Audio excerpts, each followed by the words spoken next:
It all began with suspicion, a nagging feeling in the pit of my stomach that something was off with my wife, Layla. She was distant, distracted, and suddenly obsessed with her phone. I had noticed the subtle changes for months, the secretive smiles, the texts she hastily deleted, the unexplained late nights at work. At first, I told myself it was nothing, paranoia, stress, or maybe midlife restlessness. But deep down, I couldn't ignore it. One evening, I accidentally saw a message pop up on her phone from a name I didn't recognize. "See you tomorrow." My curiosity overpowered my restraint.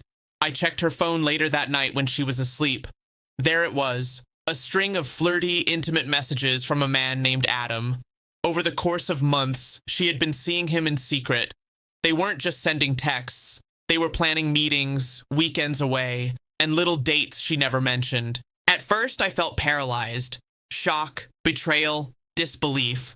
The woman I had married, shared my life with for over 10 years, had been secretly cheating on me, lying every single day. And what hurt more than the betrayal itself was the audacity. She was living this double life in plain sight. I knew confronting her directly wouldn't work. She was clever, manipulative, and confident. I needed another approach, something bold, something that would put me face to face with the man who had invaded my life, my marriage, and my home. That's when I came up with an idea. I would pretend to be a client, a potential customer for his business, which I discovered through his social media and LinkedIn profile. I would meet him in person, see the man who had charmed my wife away, and confront him on my own terms. The plan took weeks to set up. I researched his business meticulously, studying his habits, schedules, and the way he interacted with clients. I created a fake persona, a businessman looking for consulting services, the type of client he would never suspect. I even crafted an email address and a phone number that couldn't be traced back to me. Finally, the day came. I walked into his office building, confident, calm, and entirely prepared. I introduced myself with my fake name and smiled as if meeting him for the first time under completely innocuous circumstances. He greeted me warmly, unaware of who I really was, excited to land a client. As we spoke, I subtly steered the conversation. I mentioned my interest in business trips and flexible schedules, testing the waters to see if he would slip up and reveal any personal information. And he did, carelessly, almost arrogantly. He spoke about a woman, Layla, about trips they had taken, about dinners and plans, completely oblivious that I already knew everything. That's when I decided it was time to escalate. I leaned in, my tone calm but firm, and introduced myself properly. "Adam," I said, "I'm Layla's husband." His face went pale. The warmth in his smile vanished instantly. For a moment, he didn't speak. His confident, charming demeanor was gone. The man who thought he was untouchable now realized he had been caught. I didn't yell. I didn't threaten. I didn't need to. I let him sit in the weight of that revelation. I laid out the evidence I had gathered, messages, photos, receipts, hotel bookings, every lie he and my wife had told, every secret meeting, every betrayal. I presented it quietly, methodically, with an icy calm that made him squirm. "Do you understand what you've done?" I asked, voice low and steady. "You've been sleeping with my wife, manipulating her, lying to me, and thinking no one would ever find out." He stammered, tried to justify, tried to excuse himself. But there was no excuse. The proof was overwhelming, undeniable, and perfectly documented. I left him there, shaken but defeated. The arrogance he had carried for months was gone. He knew that I could take further action if I wanted. Legal, public, social. The power had shifted entirely. When I returned home, I confronted Layla. I didn't need to scream, cry, or beg. I simply showed her the evidence I had collected.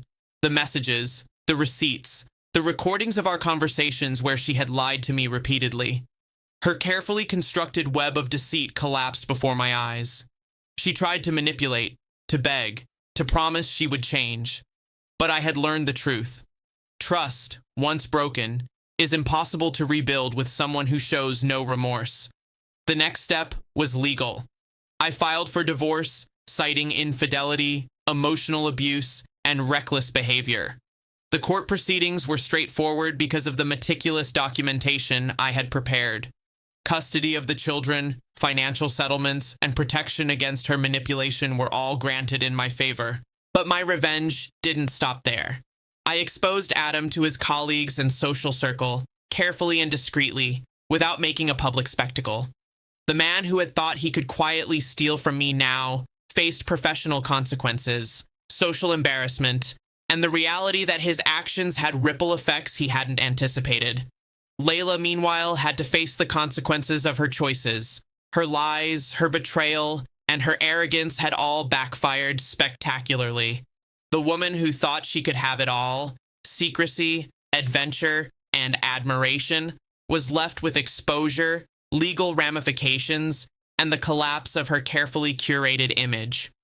In the months that followed, I rebuilt my life.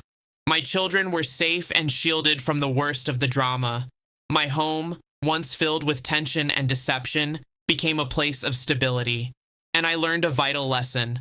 Revenge doesn't always need to be loud or messy. Sometimes it's quiet, strategic, and precise. By pretending to be a client, I had gained the upper hand.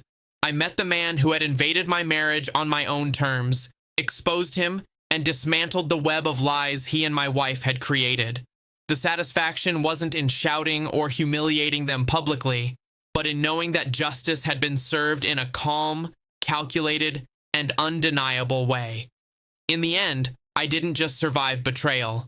I turned it into a methodical, unstoppable force that brought exposure, accountability, and closure.